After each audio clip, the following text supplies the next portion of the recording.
اب وہی شخص کامیاب ہے کہ جس کے اندر ایمان بھی ہو اور ایمانی طاقت اور ایمانی قوت بھی ہو۔ بسم اللہ الرحمن الرحیم۔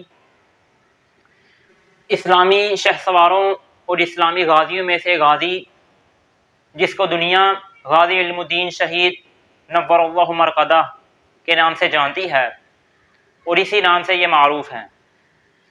غازی علم الدین کو جب جیل میں ڈال دیا گیا، قید خانے میں جب ڈال دیا گیا،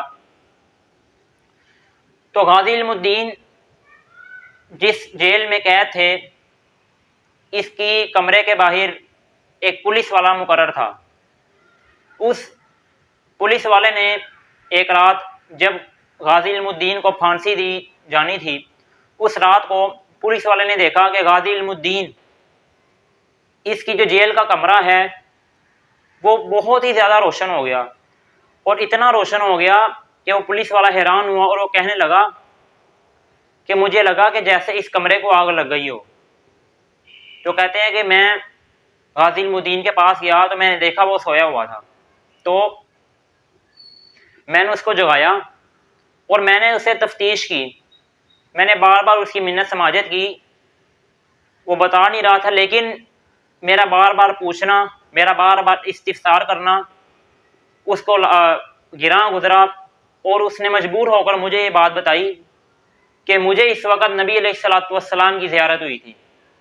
اور نبی علیہ الصلوۃ والسلام نے مجھے سے یہ کہا تھا، اے غازی علم الدین تو اس حق پر ڈٹے رہنا، میں حوض کوثر پر تیرا انتظار کر رہا ہوں۔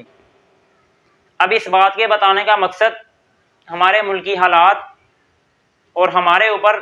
اللہ رب العزت کی دی ہوئی آزمائشیں، کیا ہم ان آزمائشوں میں جمے ہوئے ہیں یا نہیں ہیں؟ اللہ رب العزت کی آزمائشوں میں سے ایک آزمائش جو ہم پر آئی ہوئی ہے کہ فلسطین اور اسرائیل اور حماس ان کی جو جنگ ہو رہی ہے، اس جنگ میں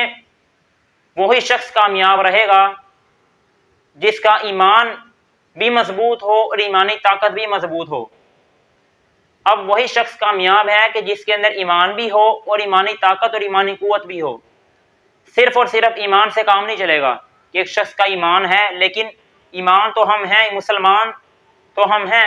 وراثتی طور پر ہمیں مسلمان کا لقب تو مل گیا کہ ہمارے والدین مسلمان تھے، ہمارے باپ دادا مسلمان تھے، اس وراثت کے طور پر تو ہم مسلمان ہیں ہی، لیکن کیا ہم مسلمان ہونے کا حق ادا کر رہے ہیں کہ نہیں؟ ان آزمائشوں میں وہی شخص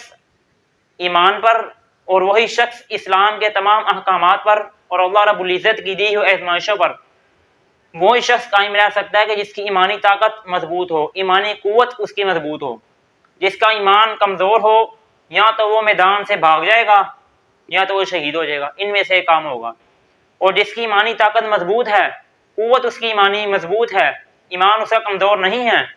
اس نے نفس کی بات کو نہیں مانا، بلکہ اپنی جوانی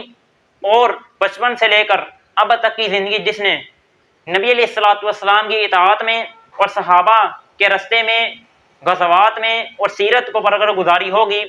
وہ شخص کامیاب ہوگا اور بامراد ہوگا میدان میں۔